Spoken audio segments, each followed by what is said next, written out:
इस संपूर्ण शारदीय नवरात्र के दौरान हमने दुर्गा सप्तशती का पाठ का श्रवण किया, लेकिन ये पाठ तब तक अधूरा माना जाता है जब तक हम इस दुर्गा सप्तशती के अंतर्गत देवी सूक्त, मूर्ति रहस्य और क्षमा प्रार्थना का पाठ श्रवण नहीं करते।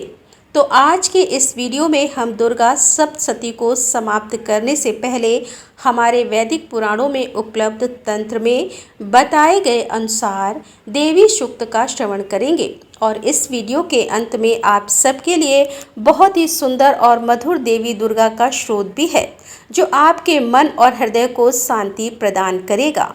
तो चलिए आज का दुर्गा सप्तशती पाठ आरंभ करते हैं। देवताओं ने कहा कि हे देवी, आपको नमस्कार है। महादेवी शिवा को सर्वदा नमस्कार है। प्रकृति और भद्रा को हम प्रणाम करते हैं। हम नियम पूर्वक देवी जगदम्बा को नमस्कार करते हैं, रौद्रा को नमस्कार करते हैं, नित्या, गौरी और धात्री को बारंबार नमस्कार करते हैं। ज्योत्नामयी, चंद्र रूपिणी और सुख स्वरूपा देवी को सदैव प्रणाम है। शरणागतों का कल्याण करने वाली वृद्धि और सिद्धि रूपा देवी को हम बारंबार नमस्कार करते हैं। नरुति यानी राक्षसों की लक्ष्मी, राजाओं की लक्ष्मी यानी राज लक्ष्मी और शवाणी यानी कि शिव पत्नी, इस सभी के स्वरूप भूता आप जगदम्बा को बारंबार प्रणाम है। दुर्गा, दुर्गपरा, शारा, सर्वकारिणी, ख्याति, कृष्णा, धूम्रा देवी को हम सदैव नमस्कार करते हैं। अत्यंत सौम्य और अत्यंत रौद्र रूपा देवी को हम नमस्कार करते हैं, उन्हें हमारा बारंबार प्रणाम है। जगत की आधारभूताकृति देवी को बारंबार नमस्कार है। जो देवी सभी प्राणियों में विष्णु माया के नाम से कही जाती है, उनको हम बार बार नमस्कार करते हैं। जो देवी सभी प्राणियों में चेतना कहलाती है, उन्हें नमस्कार है। जो देवी सभी प्राणियों में बुद्धि रूप से विराजमान है, उनको नमस्कार है। जो देवी सभी प्राणियों में निंद्रा रूप से स्थित है, उनको नमस्कार है। जो देवी सभी प्राणियों में क्षुधा रूप से स्थित है, उनको नमस्कार है। जो देवी सभी प्राणियों में छाया रूप से विराजमान है, उनको हम बारंबार नमस्कार करते हैं। जो देवी सभी प्राणियों में शक्ति रूप में स्थित है, जो देवी सभी प्राणियों में तृष्णा रूप से स्थित है और जो देवी सभी प्राणियों में शांति यानी क्षमा के रूप में विराजमान है, उनको हम बारंबार नमस्कार करते हैं। जो देवी सभी प्राणियों में जाति रूप में स्थित है, जो लज्जा रूप से स्थित है, जो देवी सभी प्राणियों में शांति रूप से विराजमान है, उनको हम नमस्कार करते हैं। जो देवी सभी प्राणियों में श्रद्धा रूप से, कांत रूप से, लक्ष्मी रूप से, व्रति रूप से और स्मृति रूप से विराजमान है, उनको हम बारंबार नमस्कार करते हैं। जो देवी सभी प्राणियों में दया रूप से स्थित है, उनको हम नमस्कार करते हैं। जो सभी प्राणियों में तुष्टि रूप से, माता रूप से, भ्रांति रूप से, अधिष्ठात्री देवी के रूप में विराजमान है, उनको हम बारंबार नमस्कार करते हैं। जो जीवों के इंद्रिय वर्ग की अधिष्ठात्री देवी और सभी प्राणियों में सदा व्याप्त रहने वाली है, उन व्याप्ति देवी को बार बार नमस्कार करते हैं। जो देवी चैतन्य रूप से इस संपूर्ण जगत को व्याप्त करके स्थित रहती है, उनको हम बारंबार नमस्कार करते हैं। पूर्व काल में अपने अभीष्ट की प्राप्ति के लिए जिनकी स्तुति की गई थी और देवराज इंद्र ने बहुत दिनों तक जिनका सेवन किया, वह कल्याण की साधनभूता ईश्वरी हमारा कल्याण और मंगल करे और सारी आपत्तियों का नाश करे। उद्दंड दैत्यों से सताए हुए हम सभी देवता जिन परमेश्वरी को इस समय नमस्कार करते हैं और जो भक्ति से विनम्र पुरुषों द्वारा स्मरण किए जाने पर तत्काल सभी आपत्तियों का नाश कर देती है, वे जगदम्बा हमारा संकट दूर करे। इस प्रकार दुर्गा सप्तशती अंतर्गत तंत्र देवी सूक्त समाप्त हुआ। आइए अब हम प्रधानिक रहस्य का श्रवण करते हैं। सप्तशती के इन तीनों रहस्यों के नारायण ऋषि हैं, अनुष्ठित छंद है, महाकाली, महालक्ष्मी और महासरस्वती देवता है। शास्त्रोक्त फल की प्राप्ति हेतु जप में इनका विनियोग किया जाता है। राजा ने कहा, हे भगवान, आपने चंडिका के अवतारों की कथा मुझसे कही। हे ब्राह्मण, अब इन अवतारों की प्रधान प्रकृति का वर्णन कीजिए।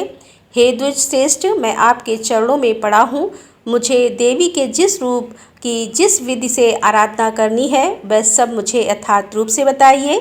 यह सुनकर ऋषि ने कहा कि हे राजन, यह रहस्य परम गोपनीय है, इसे किसी से भी कहने योग्य नहीं बताया गया है।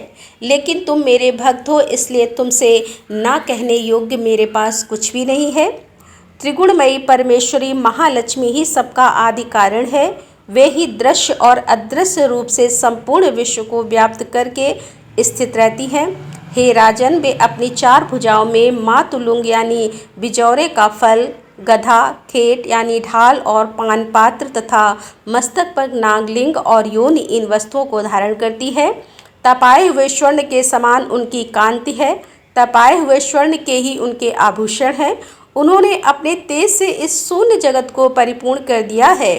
परमेश्वरी महालक्ष्मी ने इस संपूर्ण जगत को शून्य देखकर केवल तमोगुण रूप उपाधि के द्वारा एक अन्य उत्कृष्ट रूप धारण किया है।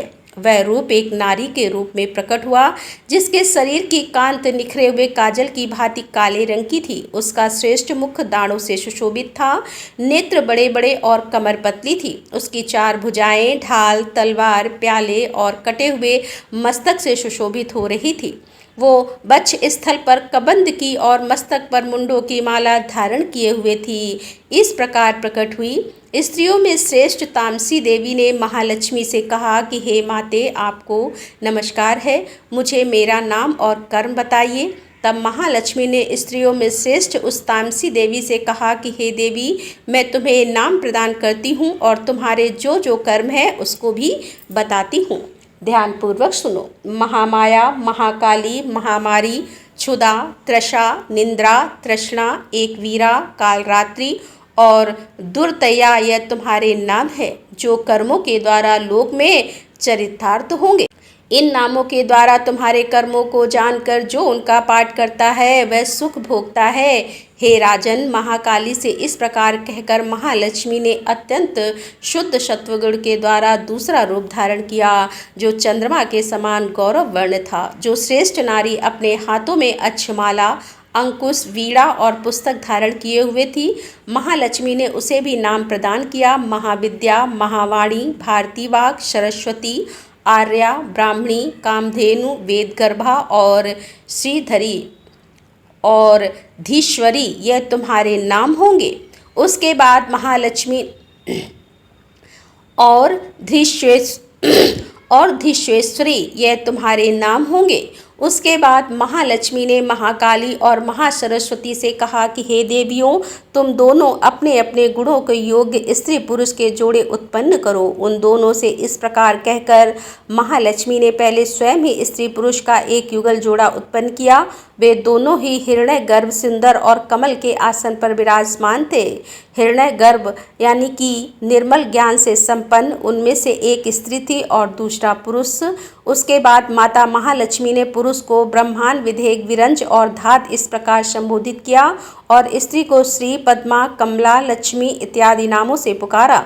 इसके बाद महाकाली और महासरस्वती ने भी एक एक जोड़ा उत्पन्न किया। हे राजन, अब उनके भी रूप और नाम मैं तुम्हें बताता हूँ। महाकाली ने कंठ में नीले चिन्ह से युक्त लाल भुजा, श्वेत शरीर और मस्तक पर चंद्रमा का मुकुट धारण करने वाले पुरुष को और गोरे रंग की स्त्री को जन्म दिया। वह पुरुष रुद्र, शंकर, स्थानु, कप्रद्दी और त्रिलोचन के नाम से प्रसिद्ध हुआ और स्त्री से त्रयी, विद्या, कामधेनु, भाषा, अक्षरा और स्वरा यह नाम हुए। हे राजन, माँ सरस्वती ने श्वेत रंग की स्त्री और श्याम रंग के पुरुष को प्रकट किया। उन दोनों के नाम भी अब मैं तुम्हें बताता हूँ। उनमें पुरुष के नाम थे विष्णु, कृष्ण, ऋषिकेश, वासुदेव और जनार्दन और स्त्री उमा, गौरी, सती, चंडी, सुंदरी, सुभागा और शिवा इन नामों से प्रसिद्ध हुई। इस प्रकार तीनों युवतियां ही तत्काल पुरुष रूप को प्राप्त हुईं। इस बात को ज्ञान नेत्र वाले लोग ही समझ सकते हैं, बाकी के अज्ञानी जन इस रहस्य को नहीं जान सकते। हे राजन, महालक्ष्मी ने त्रय विद्या रूप सरस्वती को ब्रह्मा के लिए पत्नी रूप में समर्पित किया, रुद्र को वरदायिनी गौरी और भगवान वासुदेव को लक्ष्मी प्रदान की।